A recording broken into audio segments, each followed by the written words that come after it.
So good morning again, everyone. I am really excited about this episode with Donna Thomson. And Donna has so graciously, with our time zones, offered to come in and share her experiences with caregiving.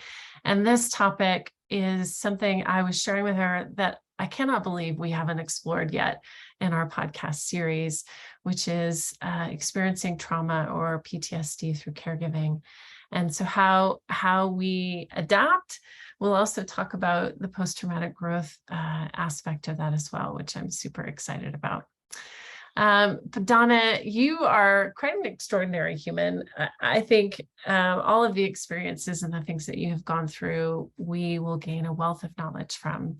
But you're an author, and I have a hardback copy here, and I know your softback copy is coming out any moment now, I think this month. Yes. You're an author, a teacher, you're a mother of two grown children, one who has cerebral palsy and a medical complexity. You also have helped care for your mother who was living with dementia, and she passed away in 2018 at 96, a very long life to live with dementia. You're also the co-author of The Unexpected Journey of Caring, which is a phenomenal book. I have to say it is one of the more dense caregiving books that I've read, where you go through line by line and you think, wait a minute, I need to go back through that again, because it's so rich and full of a lot of resource. It really has given me a lot of hope. So I appreciate the book that I've been able to go through. You also have an incredible thing, and I'm going to go ahead and put, for those of us that are listening, you can join our podcast actually live, and I've just added her bio to the chat. In addition, you have a lot of resources, so I'm going to put this in the chat box as well. Not only do you have a phenomenal blog, which you keep really current. I'm very impressed at your continuous writing. That's definitely a skill. But you also have a wonderful Facebook group, and you have also something called Caregiving Essentials, which is a whole catalog of resources for caregivers, and weeding through all of that. That's an incredible resource. So we will link this in the show notes for the podcast, but if you're here and you want to click on it, you can do that and make sure you save those links for later. So Donna, good morning. Hi, and thank you so much for having me. I'm so happy to be here. Oh, I'm really, really happy to have you. In listening to your story and sharing about how PTSD came up for you, I'd love for you just to give us a short kind of background to your caregiving and how that led you to the discovery of maybe I have PTSD. So, I never really realized that what I was experiencing was trauma, or what I was experiencing was PTSD. I had no names for these things. I think, like everybody else here, I'm sure, you kind of just put your head down, you go through your experiences in trying to keep the people you love alive and well. And so I think the first traumatic events that relate to caregiving that I experienced were with my dad when I was a teenager.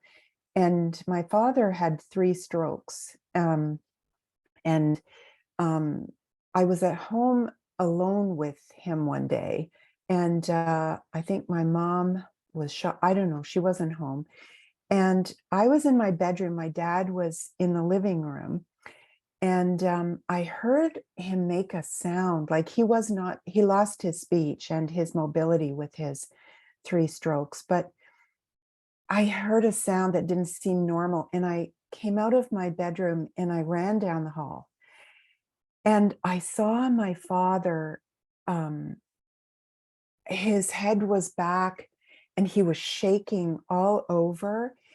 And I was 16, and I thought I was watching my father dying. I thought he was having another stroke. So I called 911, and they came and they brought my dad to the hospital. And subsequently, I found out that it wasn't a stroke, it was a seizure. And that stroke patients can quite often have seizures, but he had never had one before. And certainly I had never witnessed a grand mal seizure before. And it completely terrified me.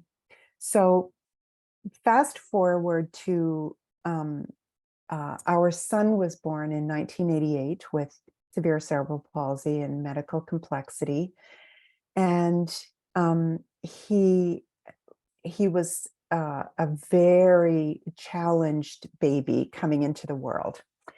So he was hard to feed, and he couldn't tolerate stimulation, and he was impossible to soothe, and all of that. In any case, one day when he was 2, it was his first day of a special needs preschool.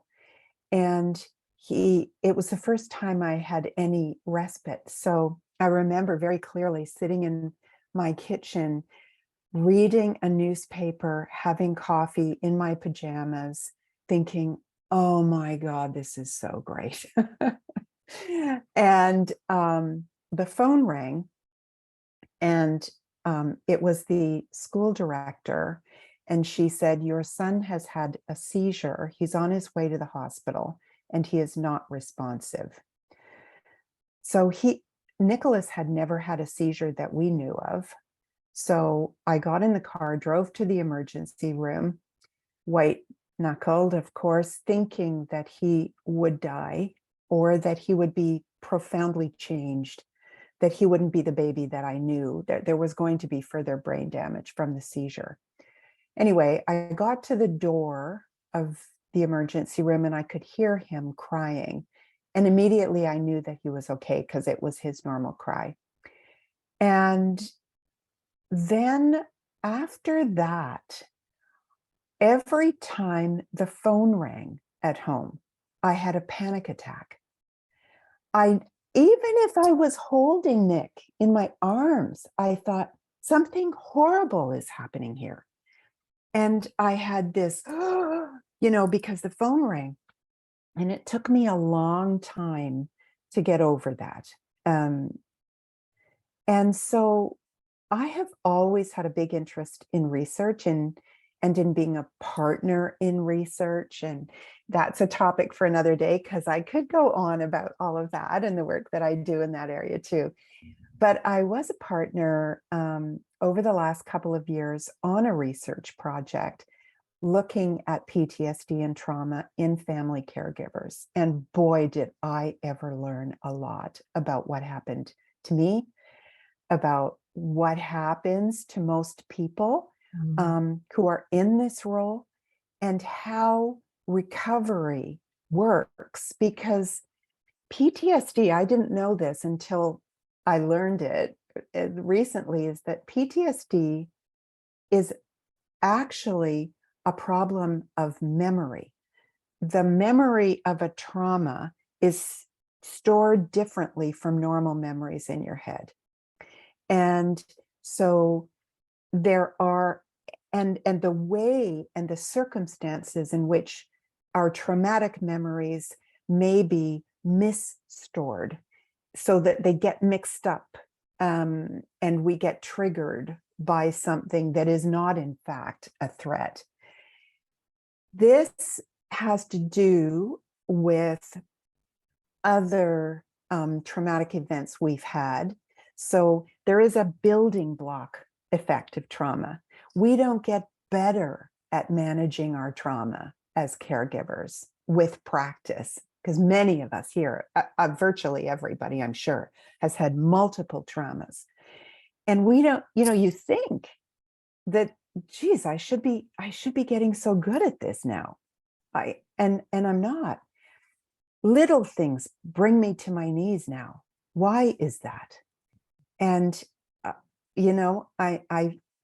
learned through participating in this research project that I forgive myself 1,000,000 times over for this, because it is natural, human, proven reaction to trauma, multiple trauma, that it is this building block event, or rocks on your back, as in one slide that we used in presenting the research, that one rock on your back is the first traumatic event, then 2, then 3, then 4.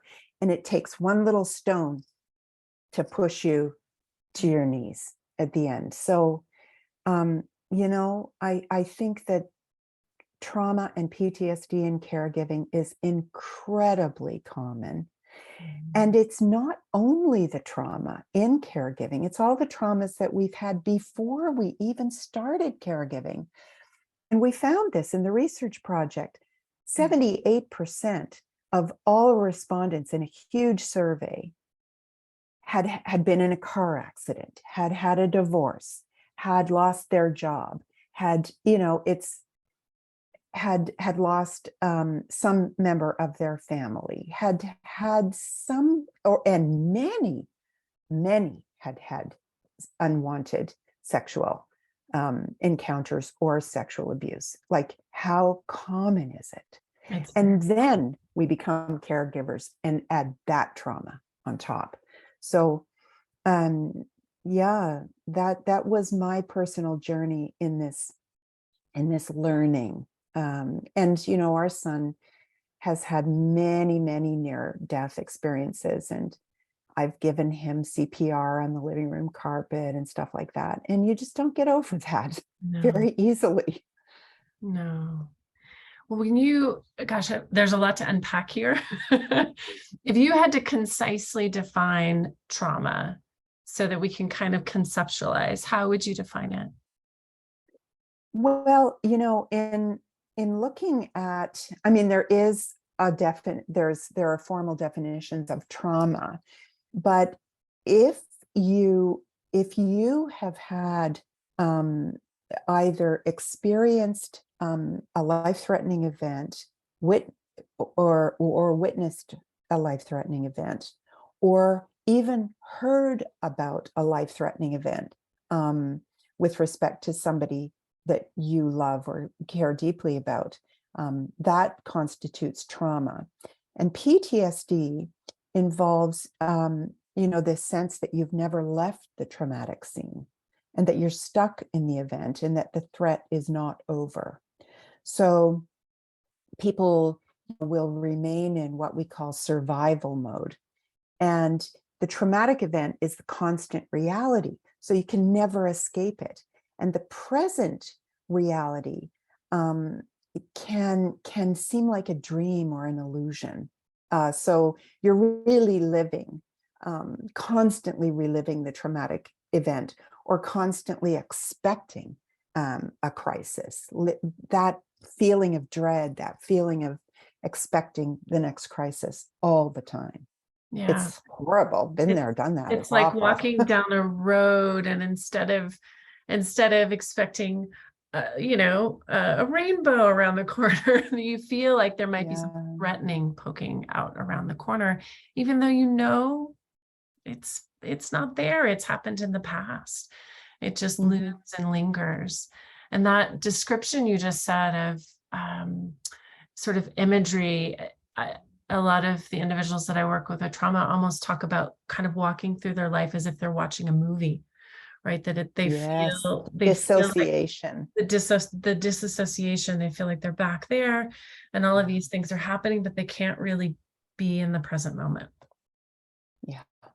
Yeah, it's just remarkable how little we discuss this, and it's exciting to hear about what you're doing with McMaster's in terms of the research. And I'd love for you to unpack a little bit and maybe share a couple of the nuggets that you found out of that. I know one of the statistics that you just mentioned about the extraordinary number, and of course in the US we look at something and from a counseling perspective is an ACE score, so an adverse childhood experiences. And I think there's often we discount that when we think, well, that's just how I grew up, or that's how it was. I'm over it, and you put on your, I'm over it jacket or armor, and then something happens, CPR to your son, or, caregiving for your mother who had dementia. And those things come back. What are some of the things that you discovered through the research? Well, in the research project, we tested an intervention called narrative exposure therapy, and we used, it was online, and we used non-professional coaches under the supervision of a psychology team, and we were testing whether or not it's feasible to deliver this type of therapeutic intervention widely and cheaply and for free to anybody who needs it in the caregiving community. So that's what we were trying to establish. Can we do this? And is it working? And is it good? And we found out that it really is. So the results will be published very soon. There's a couple of papers out on this study already, though. You can Google it. It's called Life Beyond Trauma. And so what we found was that some of this method of narrative exposure therapy is proven already to be really good in PTSD, with veterans and stuff like that, people like that, first responders. It has been tested with those communities, but not with family caregivers. So, and we didn't know if it could be delivered effectively online, virtually. So one of the things about narrative exposure therapy is that we used something called a visual image of a lifeline. And it's a picture of a rope which represents your life. And stones on that rope represent the traumatic events in your life. Flowers represent happy events. Candles represent something that you deeply remember, and maybe sad, but is not traumatic. And so there are these various things. And as you talk about your life, you place these different objects, and then you can see your whole life represented by the major events in your life. And this process of unpacking and disentangling the memories and separating them one from the other is shown to be very helpful in helping people put these demons to rest. And in fact, much of the emotional response to trauma we have is when these memories get tangled up and they become a monster in our head. So in terms of getting control over them, separating them, looking at them.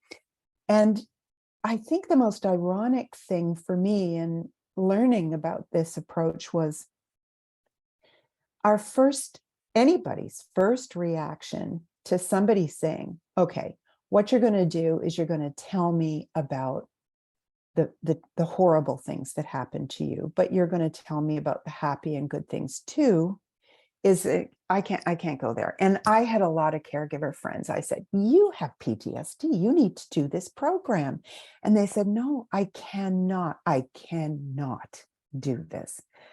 So I think that's very natural to run fast the other way from who revisiting. Who wants to process the because I will give a little caveat here that coming from a clinical mental health perspective, processing trauma alone is not advised. No. A professional in a group setting like that where it has very contained boundaries. You probably had certain guidelines and things like that for sharing of trauma. And so I just want to caveat that with how important that is, because diving in and taking a peek down this sort of line of stones of trauma, can also, right, can have that effect of remembering. And what I think you're trying to tease out here in this life beyond trauma narrative approach is that when we can, and use this description, I heard you talk in another talk about our mind being a filing cabinet. And I've heard that from another trauma specialist, where, oftentimes an incident will happen and we'll file it away in a certain part of our brain, and the files get mixed up and confused, right? Where the past and the present. And this brings me to GJ's comment in the chat box, the difference between PTSD and complex PTSD. I'm curious what you would have to say about that.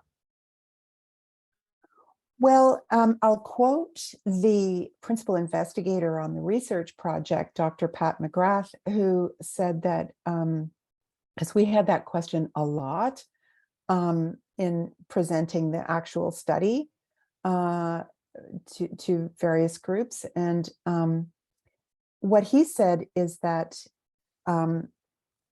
this approach, and it is, as you say, Melissa, it should never be, don't do this alone, with the, under the guidance and with the help of a mental health professional.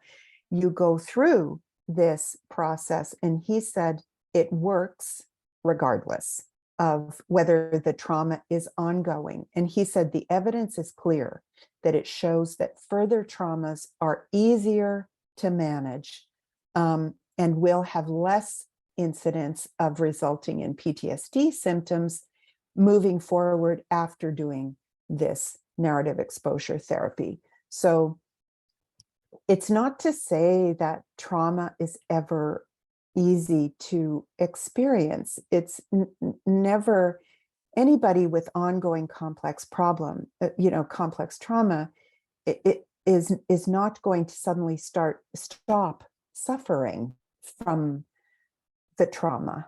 And that would be disassociation if you did, so that's certainly not the objective, but the objective would be not to stay in that trauma after the trauma is over.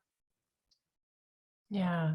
And I to kind of reiterate and simplify, I love the visual, and what is interesting about this narrative approach. It's similar to what in the sort of grief therapy world, we do a grief loss line, and traumas and griefs are they can have a similar effect or they cannot, right? But most likely, when we're talking about how we file things in our brain, essentially it's that how are we experiencing it in our nervous system, and our nervous system and our body's response to stress.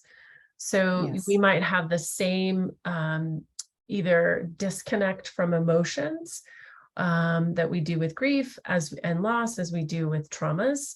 And so they might have also a very similar, as opposed to a linear way of dealing with it.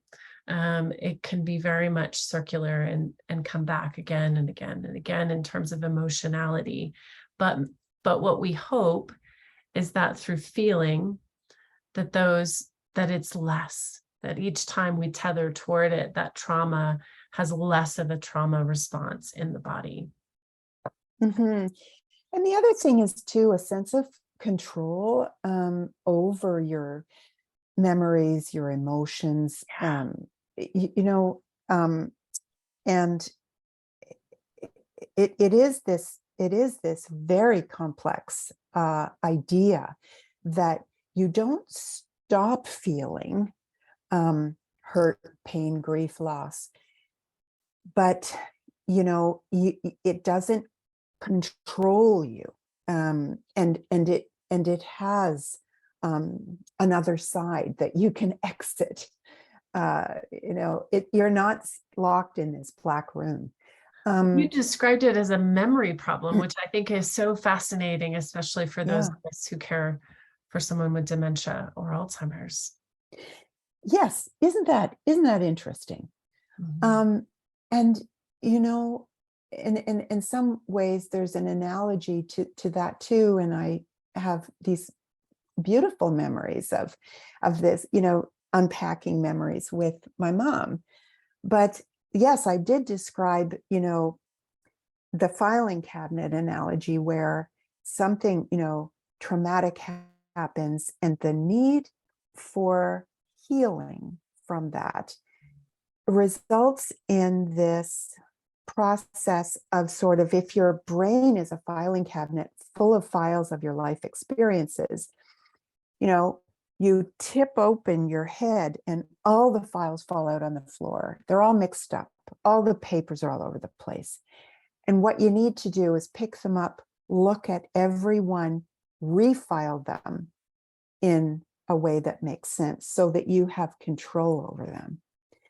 And this is a process that I've been doing, but on my own. I just came to this as oh, as an idea that I wanted to do for myself through writing. And so I've been doing this for maybe 15 years now.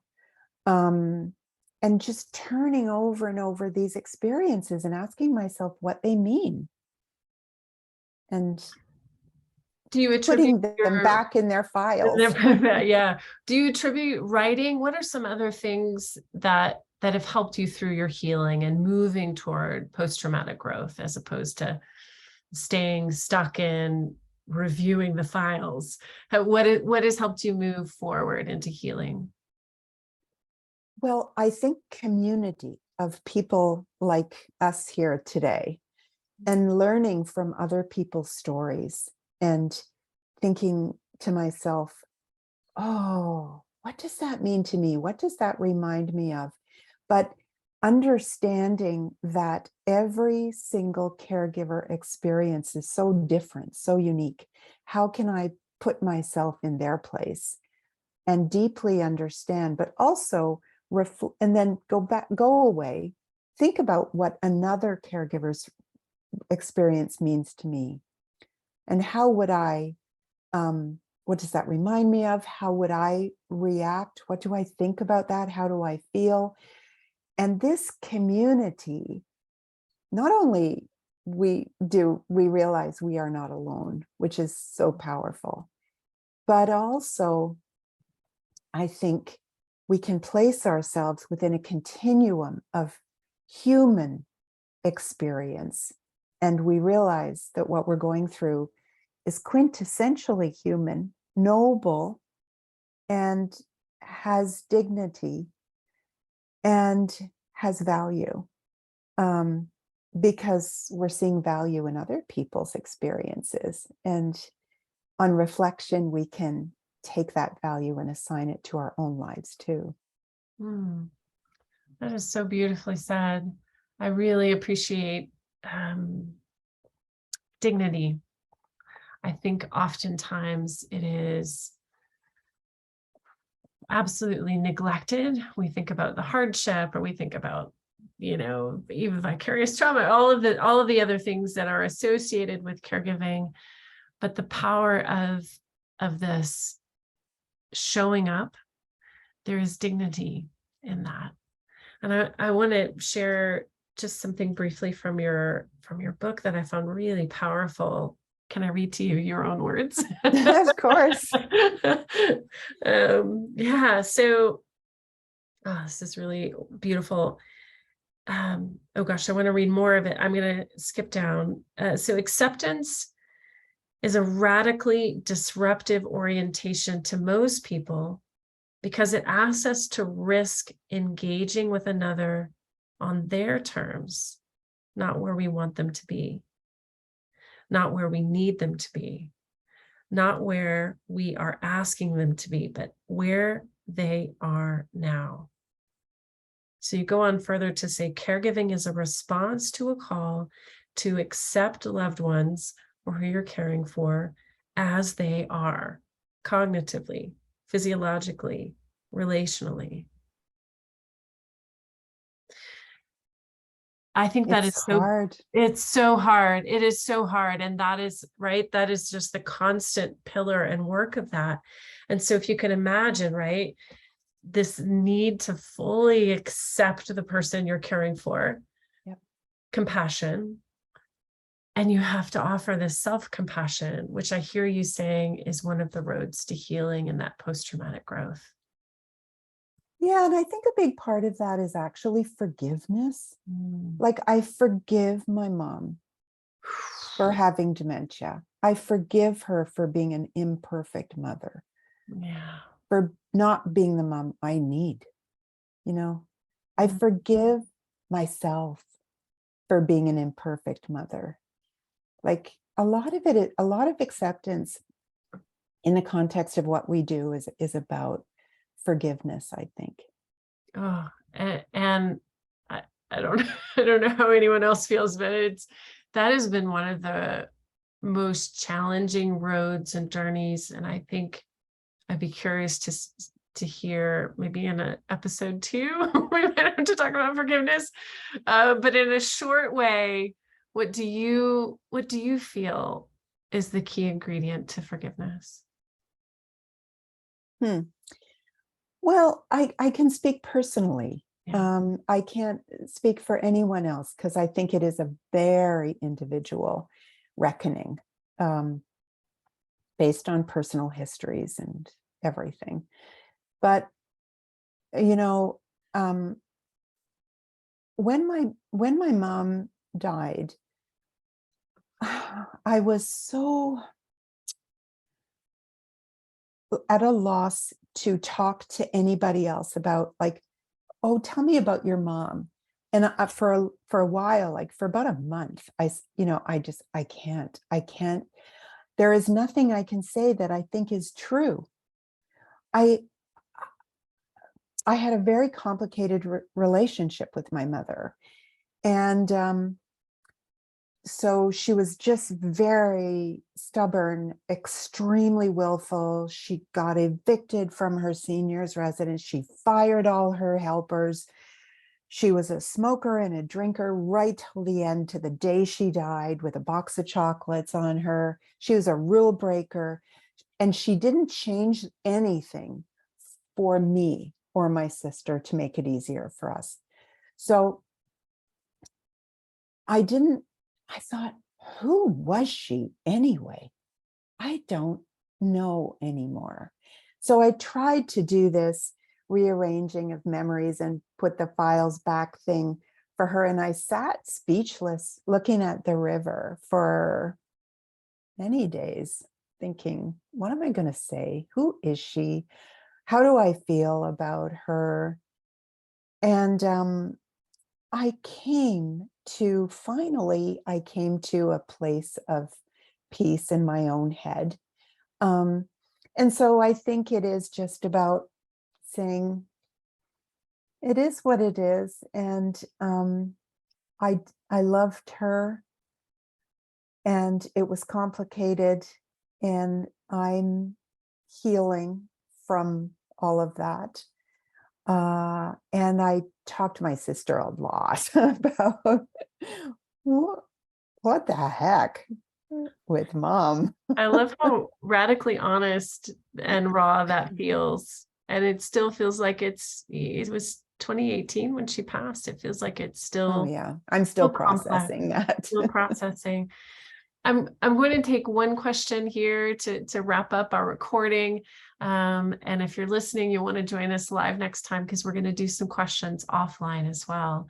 And so DJ, I really value your question here. It says, you mentioned that one cannot heal from PTSD alone. You need support. What is the role of social isolation in building the sense of trauma to begin with?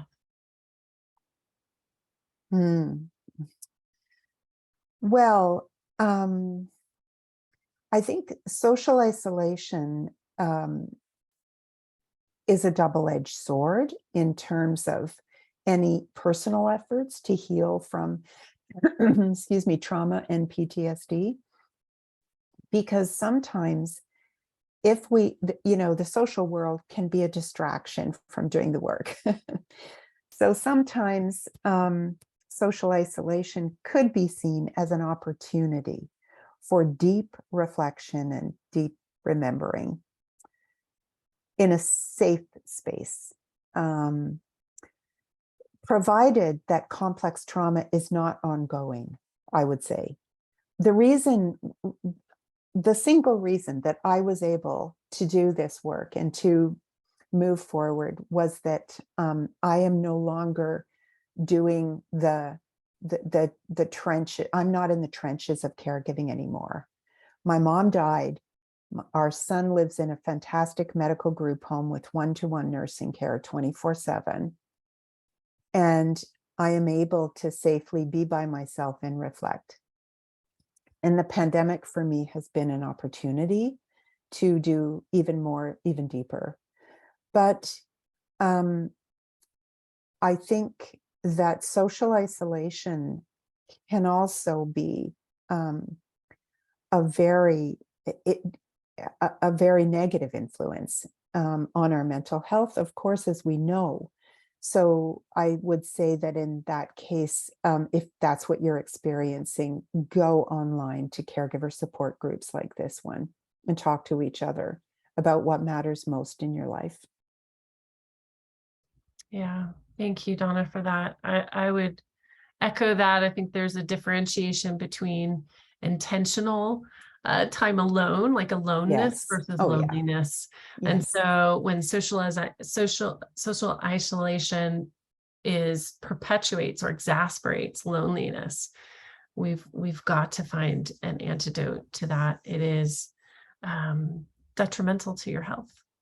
Yeah. And so really important to have connection. And so I just want to thank you for that question. And I feel that's a really beautiful note to end on. We're going to have a little more intimate conversation with Donna. But Donna, thank you so much for sharing these words and this wisdom. And I will put in the notes just all of the fantastic resources for people to dive more into these different aspects of caregiving. So thank you. Thank you so much.